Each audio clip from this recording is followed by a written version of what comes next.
Jesus is the center of it all. Louder, please. Jesus is the center of it all. Mula sa puso natin, yung nakataas yung kamay natin. Sing. Jesus is the center of it all. Grabe yung presence ni Lord. Jesus is the center of it all. Ang presensya ng Panginoon, tunay na bumababa sa ating pagsamba. Can we say yes to that? Ang worship, napakalalim. Pakisabi po, worship. Say it, worship. Ang worship, sobrang lalim nito na hindi kayang i-describe in one word. Hindi po kayang i-describe. Sobrang lawak. Parang pag-ibig. Sino pong na-inlove na? Ang pag-ibig, sobrang lawak, hindi rin kayang i-describe ng isang salita. What is love? Love is blind. Love is like ulan, biglang buhos, biglang baha ng feelings. Kaya ganun ang worship. Napakalawak din. Hindi mo pwedeng i-describe ang worship katulad ang pag-ibig ng isang salita lang. Pero sa araw na ito, gusto ko lang kayo bigyan ng, pakisabi po, picture. Picture of worship. Para makita natin kung ano ba ang worship, mga kapatid. Ang pagsamba po ay parang pagkauhaw. Worship po ay pagkauhaw sa presensya ng Panginoon. Ano po ang pakiramdam po kapag nauuhaw ka? Uhaw na uhaw. Amen po. Ang sabi po ng Psalms chapter 42, verse 1, kinanta po natin kanina yan, pero meron pong isang lumang awit na kinakanta po yan. Ang sabi po sa lumang awit, kung alam niyo po yung lumang awit para dito, sabayan niyo po ako, as the deer panted for the water, so my soul longed after thee. Lumang awit po yan. Kanina, yung kinanta natin, medyo bago-bago. Anong sabi ng awit natin kanina? Tulad ng isang usa na laging uhaw sa'yo. Ang kailangan lang ay babad sa presensya mo, babad sa iyong salita. Pakisabi sa katabi mo, tulad ng isang usa na laging uhaw sa'yo. Sabi po ng Psalms 42, para tayong deer, para tayong usa. Alam niyo po, ang usa po mamamatay kapag hindi po siya makainom ng tubig. Lagi po siyang uhaw kasi lagi siyang tumatakbo ng matulin. Lalo-lalo na pag may mga predator, tignan mo yung katabi mo, mukha bang predator? Hindi naman. Pag hinahabol siya ng predator, hinahabol siya ng mga problema, napapagod po yung deer. Kaya ang sabi po ng Psalms 42, as the deer panted for the water, so my soul longed after thee, Lord. Uhaw na uhaw ko sa iyo. Lahat po ng uhaw sa Panginoon, taas po ang kamay.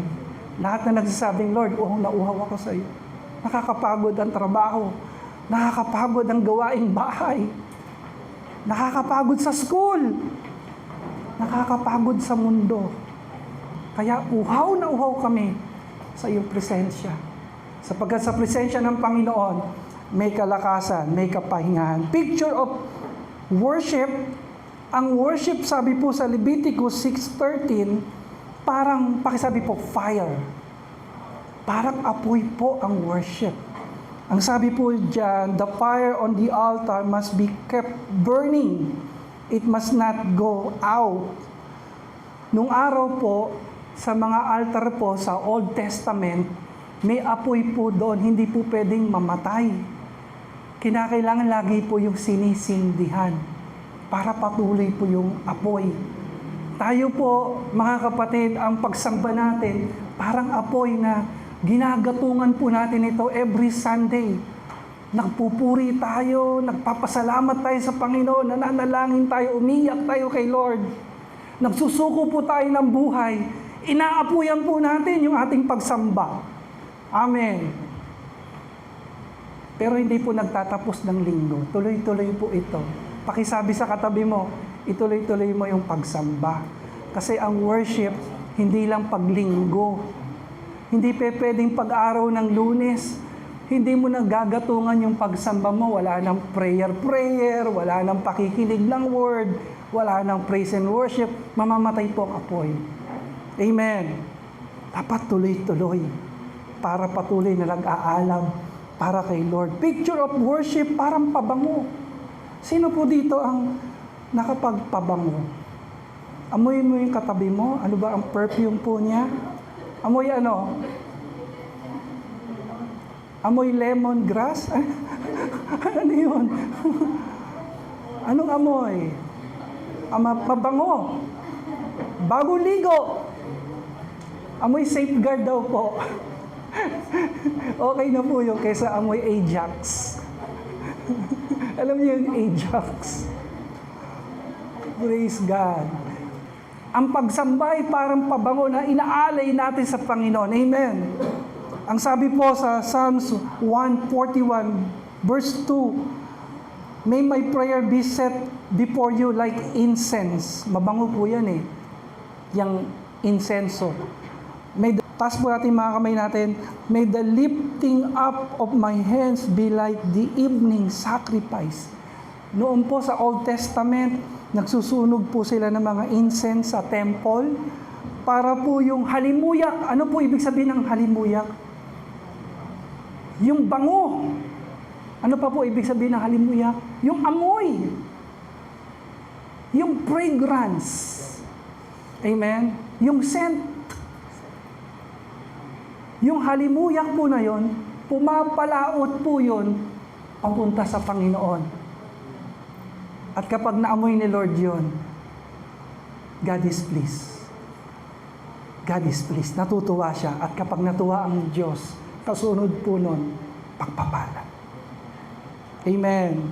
Kaya every Sunday, yung pong ginagawa po nating prayers, yung ginagawa po nating pagsayaw, pagtugtog, pag-awit, pag-aalay ng buhay, mabango po ito na samyo, na halimuyak, na umaakyat po sa trono po ng ating Panginoon. Amen.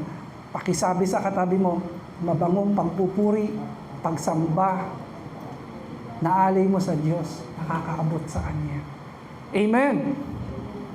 Worship po, another picture, para po itong anak na tumatakbo sa yakap ng kanyang ama. Paboritong-paborito ko po ito. Every Sunday, lagi ko pong iniisip para po tayong bata na pagod, madusing, na tumatakbo tayo patungo sa ating ama. Sabi po ng Luke 15:20, dahan-dahanin lang po natin yung basa, napakaganda po niyan.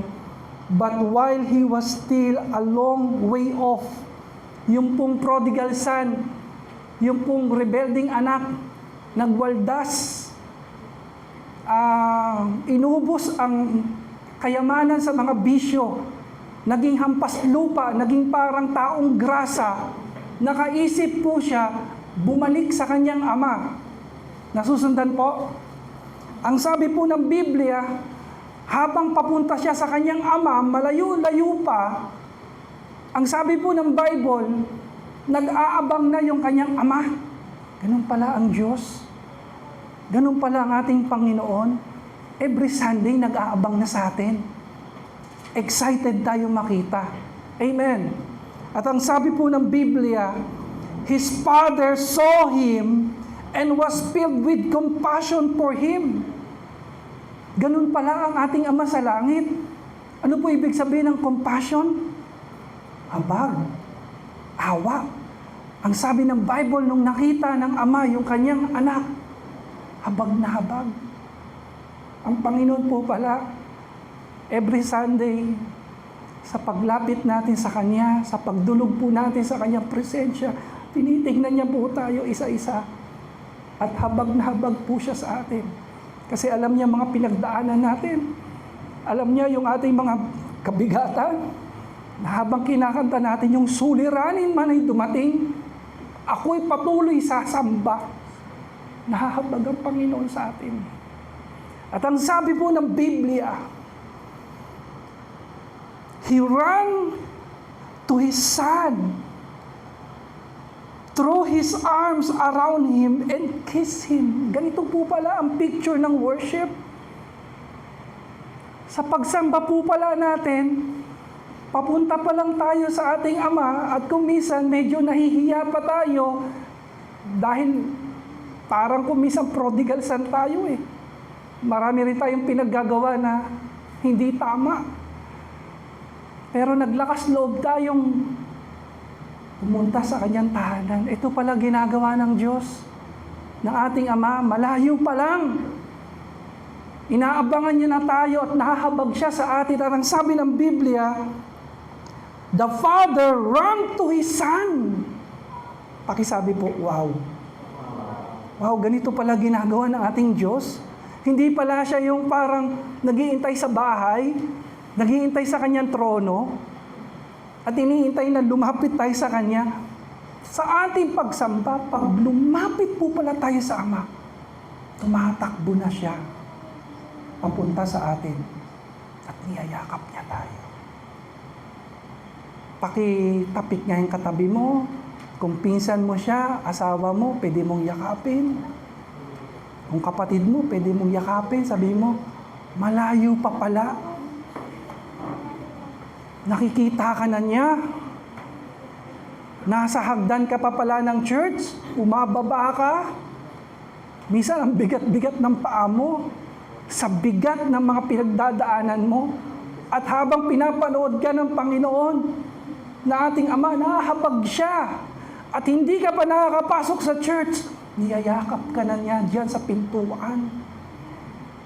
Kaya minsan may mga pagkakataon, at maraming pagkakataon, pagtapak ko po sa church, napipil ko na po kagad yung presensya ng Panginoon. Yung yakap ng presensya ni Lord. Palakpakan po natin si Lord. Pakisabi po, fake worship. Fake worship. Pag sinabing fake worship, pakisabi po, meaningless. Pakisabi po, powerless. Pakisigaw, useless. Pag sinabing useless, inutil. Walang silbi.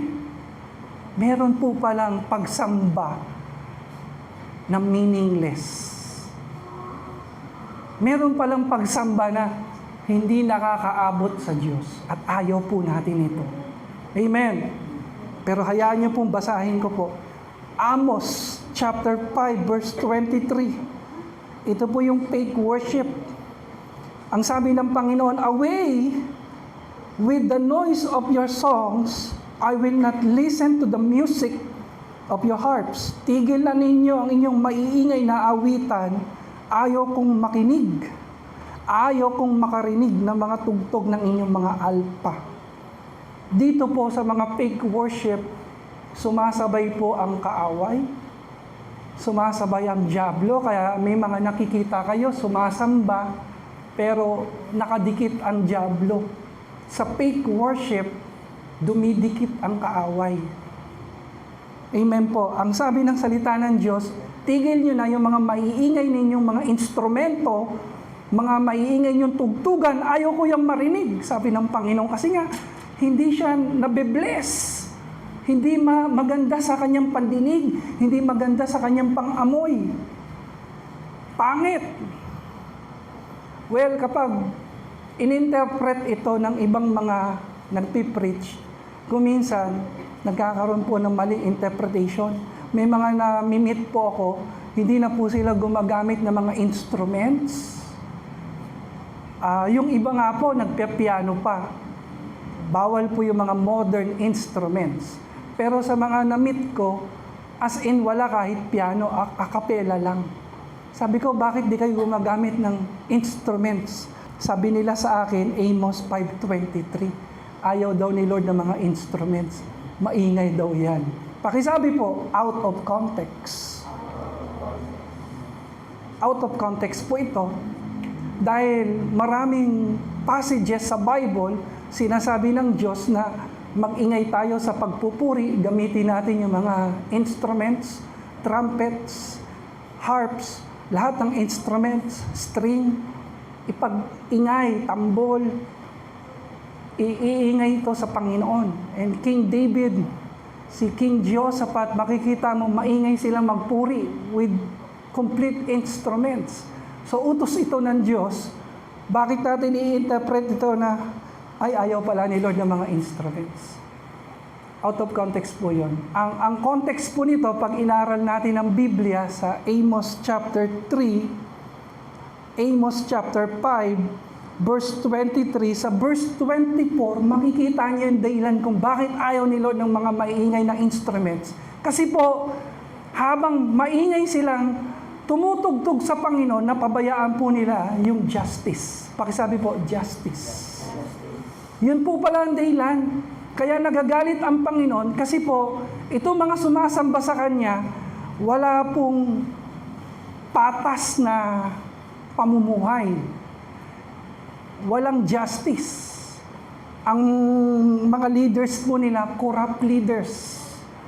Ang mga namumuno sa kanila, puro pagnanakaw, puro pang-aapi sa mga mahihirap ang ginagawa. Kaya ayaw ng Diyos yung ganitong pagsamba. Amen. Kaya po sa pagsamba po natin, kinakailangan tama po lagi ang ating buhay sa harap ng Diyos. Para po yung pagsamba natin, kalugod-lugod sa Kanya. Para yung pagsamba po natin, tinatanggap po niya. Pinagpapala po niya. Can we say yes to that? Yes. Ngayon po, gusto ko po ipakita sa inyo yung powerful worship. Kung meron pong fake worship, meron pong tinatawag na genuine worship. Ito po yung pagsamba na, pakisabi po, powerful. Ito po yung pagsamba na nagtataboy sa dyablo. Ito po yung pagsamba na bumababa ang presensya ng Panginoon. Ito po yung pagsamba na may mga miracles na nangyayari. May mga gumagaling. May mga supernatural works of God. Amen. Ito po yung pagsamba na nananaog yung mga angels ni Lord. Wow. Sino po dito nang gusto ng genuine worship? Sino po dito yung prayer niya, Lord, kung sasamba ako, ayoko ng fake worship. Gusto ko po yung powerful worship. Gusto ko po ng worship na ibibigay sa iyo. Genuine worship. Amen. Ano po ba ang genuine worship? Ano po ba ang powerful worship? Bibigyan ko po kayo ng dalawang halimbawa sa 2 Chronicles chapter 20 verse 20 to 22. Pakisabi po, King Jehoshaphat. Diyan po si King Jehoshaphat, makikita po ninyo, ginugulo po siya ng kanyang mga kalaban. Ginugulo po siya ng kanyang mga kaaway. Pero grabe po yung pagsamba po nila. Powerful worship. Alam niyo po nangyari, nung sila po ay sinalakay ng kanilang mga kalaban, hindi po sila gumanti. Hindi sila nakipagbuno. Ang ginawa po nila, nag-set up sila ng praise and worship team sa front line. Digmaan po ito, digmaan. Kaharap po mga kalaban. Nung hinarap po nila yung mga kalaban nila, hindi po nila hinarap ng away. Hindi po sila humarap ng patayan. Hinarap po nila ito ng may pagpupuri. Ayan po, sa unahan po ng kanilang hanay, inilagay po ang praise and worship team. At sila po ay nagpuri sa Diyos. At ang sabi po ng Biblia, habang nag-aawitan sila at nagpupuri sa Panginoon, bumaba ang presensya ng Panginoon, yung mga angels ni Lord, ginulo yung kanyang mga kalaban, at yung mga kalaban po nila, sila po ang nag-away-away at nagpatayan hanggang sila po ay naubos. Wala pong natira sa kanila. Pastor, paanong walang natira? Yung last two, may hawak ng espada, sabay po sila nagsaksakan. Patay silang dalawa. Ubos ang mga kalaban nila King Jehoshaphat. Mga kapatid, kung kayo po ay ginugulo ng dyablo na ating kaaway, idaan mo yan sa pagpupuri. Worship is your spiritual weapon. Idaan mo yan sa pagsamba at makikita mo, gumagalaw ang Diyos. Pinagtatagumpay ka ng Diyos. Amen. Kung minsan parang talo ka, kung minsan parang nanghihina ka, minsan parang na-overwhelm tayo ng ang daming mga spiritual battle na ating kinakaharap.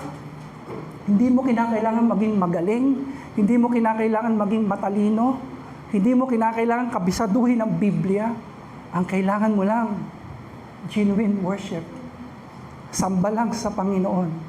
Babad lang sa presensya ng Diyos at makikita mo, kumikilos miraculously ang ating Diyos. Palakpakan po natin si Lord. Yung mas malakas para sa Kanya. Para sa Kanya ang palakpak na yan. Para sa Kanya ang papuri na yan. Tagumpay ay pinagkakaloob ng Panginoon sa Kanya pong mga anak. Amen. Pakisabi sa katabi mo, hindi ka talo. Hindi ka dihado. Hindi ka kawawa. Huwag mong sabihin na malaki kalaban mo. Malaki ang problema mo. Ang bigat ng suliranin mo. Wag. Daan mo yan sa pagsamba. At makikita mo, kumikilos ang Diyos. Sa buhay ng mga anak mo, sa buhay ng pamilya mo, may ginagawa si Lord. Amen. Another example of powerful worship, genuine worship, sa Luke 8:47, may isang babae dyan, 12 years na po siyang dinurugo, hemorrhage woman. At during po ng kanilang public worship, ang sabi po ng Biblia, napakaraming tao, nagsisiksikan, gustong makaabot sa ating Panginoon. Grabe po ang worship na ginawa dyan. At ang sabi ng Biblia, yung babaeng dinurugo, naubos na po yung kanyang pera sa mga gamot, sa mga doktor, naibenta niya na lahat ng kanyang ari-arian. At ang sabi ng Biblia, for 12 years, pakisigaw nga, 12 years!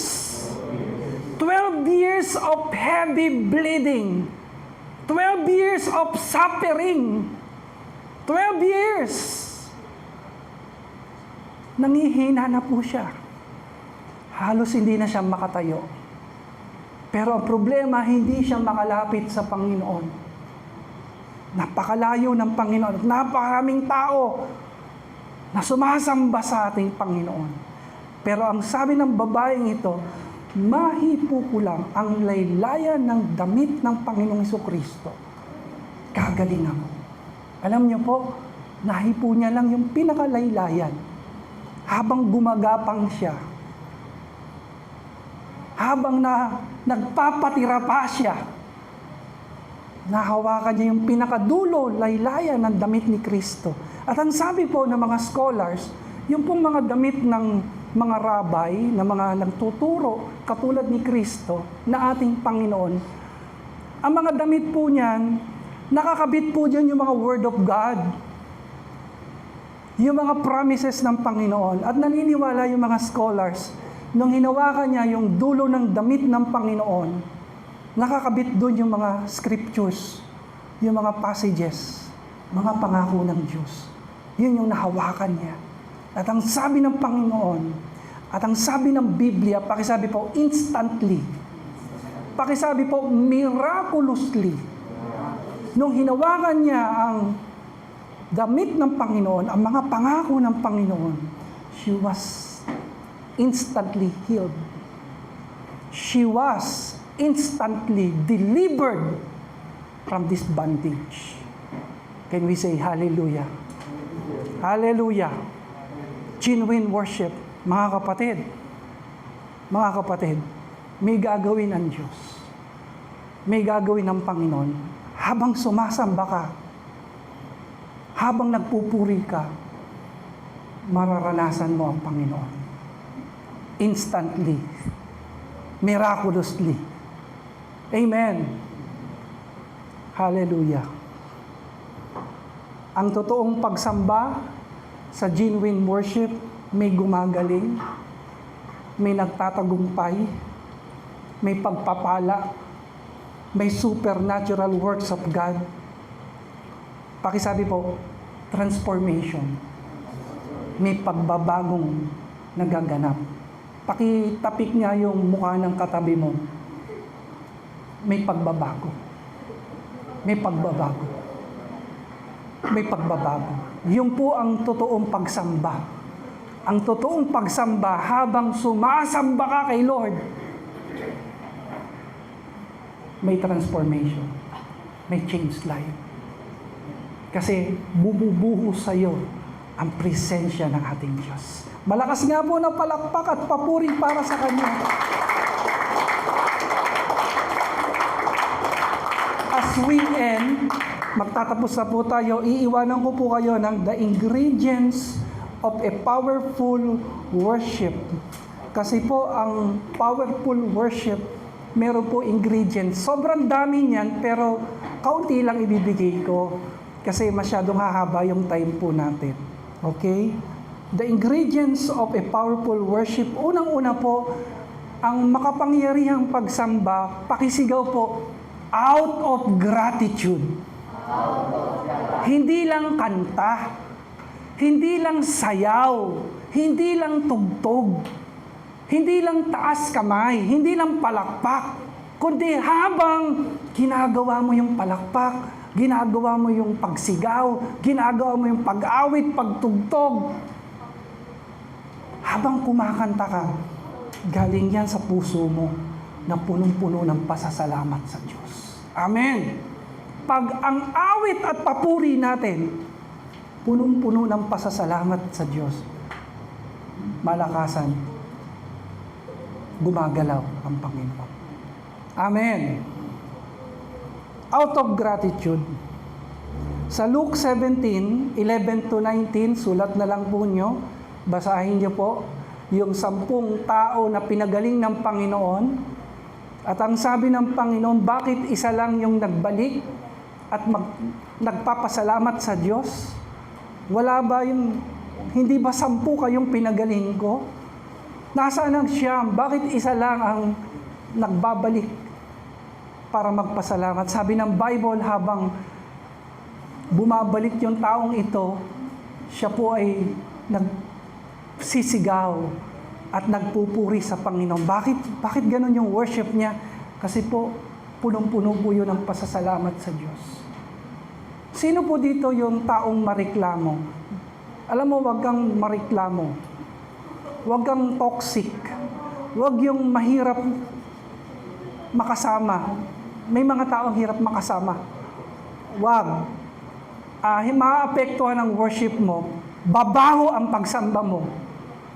Mamamatay yung apoy ng pagsamba mo pag masyado kang negative. Magiging fake worship yan. Baka mamaya akala mo, kumakanta ka ng mga awiting makalangit, yung pala, katabi mo na si Taning. Wag! Make sure na kapag nagpupuri ka, punong-puno ng pasasalamat yung puso mo sa Diyos. Amen. Agree? Meron pong kabataan na pinagtatawanan siya kasi yung sapatos po niya, isang kulay blue, yung isa kulay red, magkaiba. Pinagtatawanan siya kasi yung sapatos niya, magkaiba, blue at red. Pero siya po, masaya po siya. punong-puno po siya ng pasasalamat. Alam niyo kung bakit? Kasi po, yung magulang niya, napakahirap. Napakahirap. Yung tatay po niya, isa lang po ang sapatos. As in, isang pares lang. At yung nanay niya, isa lang ang sapatos. Isang piraso lang. At para magkasapatos po siya, ibinigay po sa bata. Kasi papasok sa eskwela. Ang katwiran ng magulang, di baling wala kaming sapatos. Basta may sapatos yung anak namin. Kaya yung bata, punong-puno yung puso niya ng pasasalamat. Kasi po, papasok siya na meron siyang sapatos na galing sa magulang niya. Sana ganun tayo. Huwag tayo puro reklamo. Maging mapagpasalamat ka sa bansa na meron ka. Huwag puro galit sa bansa, puot sa bansa. Wag! Maging mapagpasalamat ka. Pakisabi sa katabi mo, lakihan mo yung mata mo, buksan mo mata mo. Marami kang pwede ipagpasalamat sa bansang ito. Maging mapagpasalamat ka sa pamilya na meron ka. Sa magulang na meron ka, sa mga kapatid na meron ka. Huwag mong tignan yung kahinaan nila at mga pagkukulang. Tignan mo yung strength. Tignan mo yung pwede mong ipagpasalamat. Hindi pwedeng kung ano yung wala sa pamilya mo, siyang lagi mong hinahanap, siyang lagi mong nirereklamo. Wag! Maging mapagpasalamat ka. Alam niyo kung buhay pa yung tatay niyo, pagpasalamat niyo. Kasi po ako, patay na po ang daddy ko. Alam niyo kung buhay pa yung mami niyo, pagpasalamat niyo. Kasi po si Ate Chris niyo, patay na po mami niya. Kung may magulang po kayo, pagpasalamat niyo. Kapag ang puso mo puno-puno ng pagpapasalamat, pag nagtaas ka ng kamay at nagpuri ka sa Panginoon, aabot yung papuri mo sa Diyos. Kasi punong-puno ka ng pasasalamat. Amen. Pag may mga kapatid ka, pagpasalamat mo. Ako po, patay na po yung isa kong kapatid. Yung isa ko namang kapatid, nasa Australia. Yung isa naman po, nasa Canada. Parang wala na po akong kapatid. Kaya kung may kapatid ka, pakiusap po, pagpasalamat mo yan sa Diyos. Amen. Amen. Huwag niyo pong hayaan na pag nawala yung isa sa mahal niyo sa buhay, saka kayo manghihinayang at sasabihin niyo sayang. Ngayon pa lang, magpasalamat tayo sa Diyos na meron tayo. Sa mga bagay na meron tayo, sa pamilya, sa school, sa trabaho, sa church na meron tayo. Pagpasalamat po natin. Sa mga tao sa buhay natin, pagpasalamat po natin sila. Pakihawakan ngayong katabi mo, sabi mo, thank you for your life. Thankful ako sa buhay mo. Papasalamat ako sa Diyos na meron akong kapatiran na tulad mo. Praise God. Palakpakan po natin ang Panginoon. Ingredients of a powerful worship, it must have a heart of gratitude. Full of gratitude. Praise God. Pangalawa po, yung powerful worship, pangalawang ingredients, yung in the midst of trials, sumasamba ka pa rin. Nagpupuri ka pa rin. Sobrang powerful niyan. Kasi po, madaling sumamba pag may blessing. Madaling sumamba kapag favorable yung mga nangyayari. Madaling sumamba pag may maayos ka na kalagayan. Pero ang pinakamakapangyarihang pagsamba, yung kahit may suliranin, nakakapagtaas ka pa rin ng papuri sa Panginoon. Yan po ang pinakamakapangyarihang pagsamba. At yung klaseng pagsamba na yan, hindi po pwedeng dumikit dyan ang kaaway. Malayo ka pa, nanginginig na siya kasi sa gitna ng bagyo, sa gitna ng mga unos, nagtataas ka ng pagsamba mo sa Diyos. Amen. At dyan kumikilos ng malakasan ng Panginoon. Sobrang lakas. Sino po dito gusto niyang maranasan ang malakasang kilos ng Diyos? Taas po kamay, yung napakataas. Wala po kayong ibang dapat gawin, kundi gawin niyong makapangyarihan ng inyong pagsamba. Genuine worship. At ang genuine worship, you still worship the Lord in spite of all this problem. Amen. Ano po ang magandang example diyan? Sulat po ninyo sa Acts 16:25 to 26, sina Pablo at Silas, sila po ay sumasamba sa Panginoon. Sa kabila po na sila ay nasa kulungan. Ano pong itsura ng kulungan? Maliit, madilim, malungkot. Sila po ay sumamba sa Panginoon sa kabila ng sila ay nakatanikala, naka-chain. Ang kanilang mga paa, ang kanilang mga kamay. Sila po ay sumamba sa Panginoon sa kabila na ang dami po nilang sugat kasi pinagbubugbog po sila. Dahil sa kanilang pagpipreach ng Word of God, sila po ay kinulong ng walang sala. Pero sa kabila ng lahat, sinamba pa rin nila ang Panginoon. At sa pagsamba nila, bumuhos ang kapangyarihan ng Diyos, nasira yung mga tanikala, nasira yung mga pintuan, nawasak yung bilangguan. Amen! Sino po dito, kung minsan nararanasan mo, ikaw ay nasusugatan? Hindi ka nasusugatan physically, kundi kung minsan nasusugatan ang iyong kalooban. Tanungin mo yung katabi mo, may sugat ba ang iyong puso? Gaano kalalim ang sugat ng iyong puso? Gaano kalala?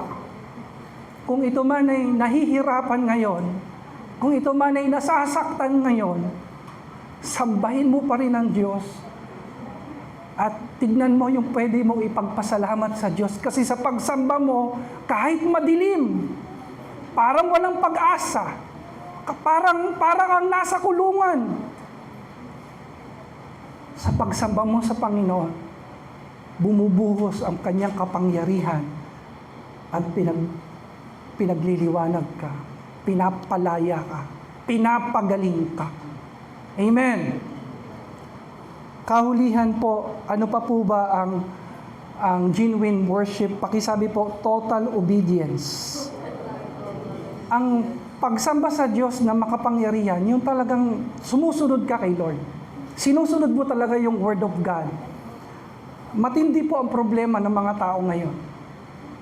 Matindi po problema ng mga tao ngayon. Ang mga tao ngayon, mau-observe mo, kahit di naman nag-church, kahit hindi nagsisimba, may mga Bible verse na pinanghahawakan. May mga Bible verses na pinupost. Inilalagay sa t-shirt. Alam mo po, nung binasa ko yung Matthew 7:21, nakakalungkot. Kasi marami pong tao ang nag-aangkin ng mga pangako ng Panginoon, pero hindi naman sumusunod sa Panginoon.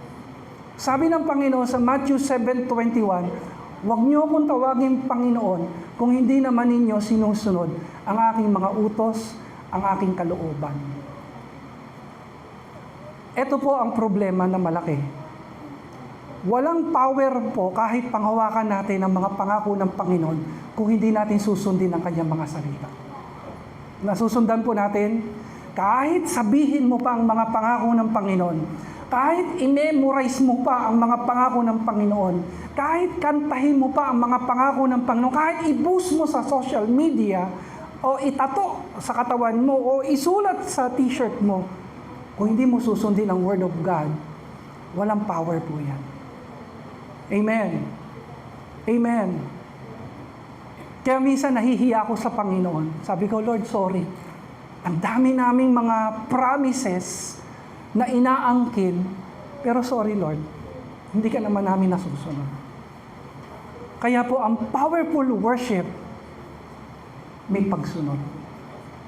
May pagsunod. Halimbawa, Matthew 6:33, seek ye first thy kingdom of God. Ano sabi doon? And His righteousness. Sunod, and all these things shall be added unto you. Hallelujah, hallelujah. Matthew 6:33 yun. Sabi sa Matthew 6:33, seek ye first the kingdom of God. Unahin mo ang Panginoon. Utos yun. Ano po ang promises? Ano ang pangako? And all these things shall be added unto you. Gustong-gusto ng mga tao yan. Uy, si Lord, bibigyan ka ng sasakyan. Uy, si Lord, bibigyan ka ng asawa. Uy, si Lord, bibigyan ka ng kayamanan. O, ang Panginoon, pagagalingin ka, pagpapalain ka, sabi dito.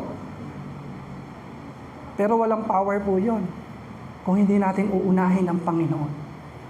Amen.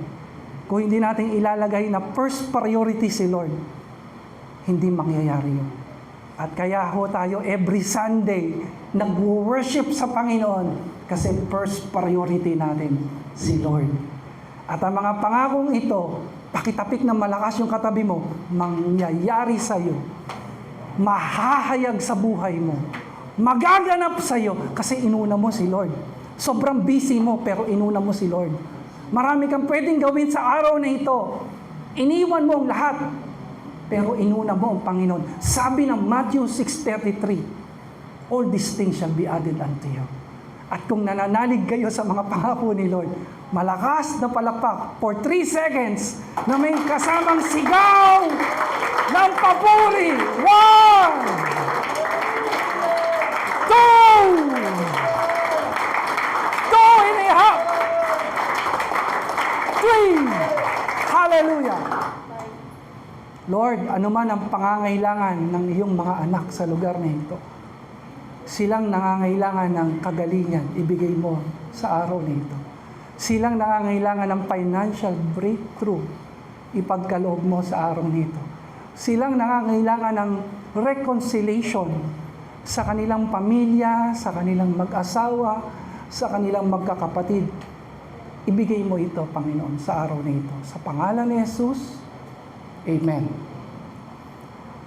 Ano pa po ang genuine worship? Ito na po pala ang pinakahuli.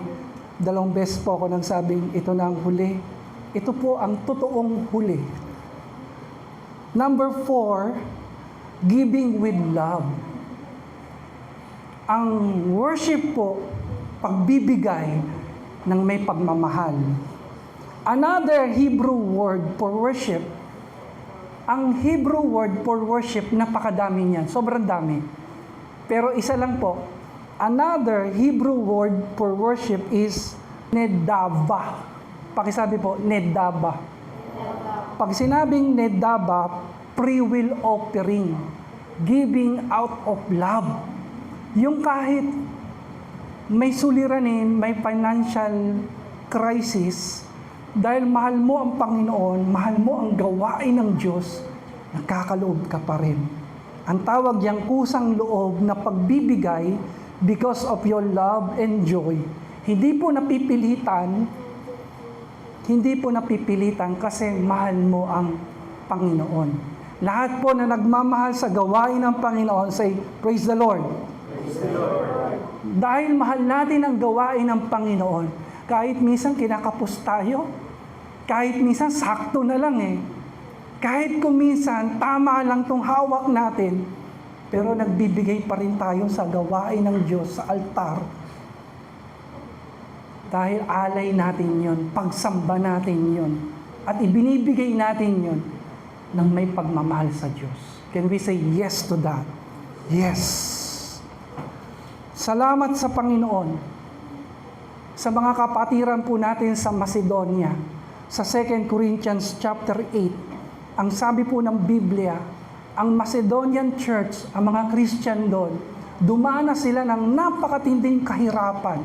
At sa kabila po ng kahirapan, sila po ang nagpipilit, nakikiusap, na bigyan sila ng pagkakataon na magkaloob sa gawain ng Diyos. Ito po yung mga tao na sila pa ang pumipilit.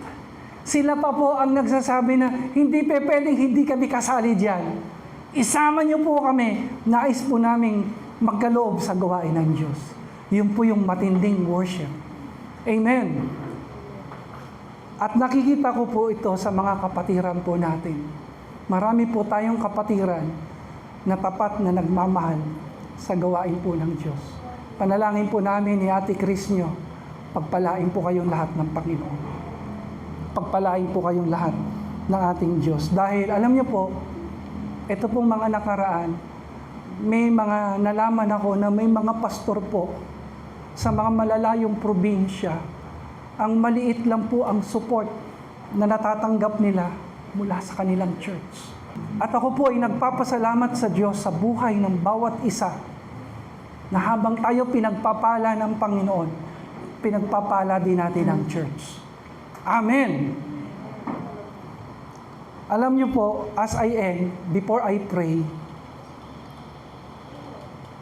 naranasan din po namin ni Ate Chris yung kalagayan ng Macedonian Church. Naranasan namin yung kahirapan. Kasama namin sina Brother Lito, Sister Marivic, at ang marami po nating kapatiran. Naranasan namin yung matinding kahirapan. Pero alam niyo po, kahit naghihirap kami, hindi kami napapagod. Hindi kami tumitigil na mag-alay, magkaloob sa gawain po ng Diyos. Sabi nga po ng Diablo sa akin, Pastor, paano pala nagsasalita ang Diablo? Minsan sa mind, may mga negative na pumapasok. Kung minsan sa mga kausap, may mga sinasabi sila na negative. Sabi ng Diablo sa akin, sayang yung mga sakripisyo, sayang yung paglilingkod na ginagawa ninyo. Biruin nyo, ang layo-layo ng pinanggagalingan nyo. Galing pa kayo ng Maynila, pupunta kayo dito sa Cavite. Abunado pa kayo. Sayang. Kung gagawin niyo yan sa ibang church, gagawin niyo sa ibang ministry, may blessing dun. Pero kami ni Ate Chris, hindi po kami pinanghihinaan. Kasi po, mahal namin si Lord, mahal po namin ang church. Hindi namin iniisip na abunado kami, hindi namin iniisip na kulang ang support. Ang iniisip namin, si Lord ang bahala. God will provide. Sabi po ng Diablo, biruin mo, nag-aral ka pa? Nag-formal study ka pa sa seminary? Ang dami naman pastor. Hindi na kinakailangan mag-aral. Yung mga kaklase mo, yung mga kasabayan mo, hindi naman nag-aral. Marunong ka naman mag-preach. Na-disciple ka, na-mentoran ka ng tama. At matagal ka na rin nagpapastor. Bakit ka pa kinakailangan mag-seminary? Gastos yan. Wala kang support. Wala kang sponsors. Pero kami po, tuon lang kami sa Panginoon. Sabi namin, lahat ng binibigay namin, lahat ng itinatanim namin, kung hindi man po namin ito maani, kung hindi naman po namin ito makuha, ang Diyos ang bahala. God will provide. God will bless us. Amen? Sabi ng Diablo, biruin nyo, diehard na diehard kayo. Yung mga members nyo, pag mapagsabihan lang, hindi lang makamayan, alagtatampo, iniiwan kayo. Dihado kayo, talo kayo dyan. Pero kami po ni Ate Chris, malalim po yung pagmamahal namin sa Panginoon at sa church. Kaya hindi po kami kaagad-agad nadi-discourage. Dahil naniniwala kami, pag ginagawa mo ito, nang may pagmamahal, lahat ng binibigay mo kay Lord, sabi ng Bible, your labor in the Lord will not be in vain. Tignan naman po ninyo ginawa ng Panginoon. Pagkalipas ng panahon, ng maraming pagsubok, pinagpala ng Diyos ang ating church, pinagpala ng Panginoon ng mga kapatiran, at ang inyong lingkod, ang inyong pastor, ay pinagpala din ng Panginoon. Pinagpala po tayong lahat at nagiging pagpapala po tayo sa marami. Ibigay po natin kay Lord ang lahat ng papuri at pagsamba. Sa Kanya lang po. To God be all the glory. Lord, marami pong salamat sa biyaya at pagpapala na iyong ibinibigay sa amin. At sa oras na ito, isa na lang po panalangin namin, gawin mo kaming pagpapala. Make us a blessing. Make us a channel of your blessing. Gawin mo kaming daluyan ng pagpapala sa marami pa pong tao. Sa pangalan ni Jesus. Amen.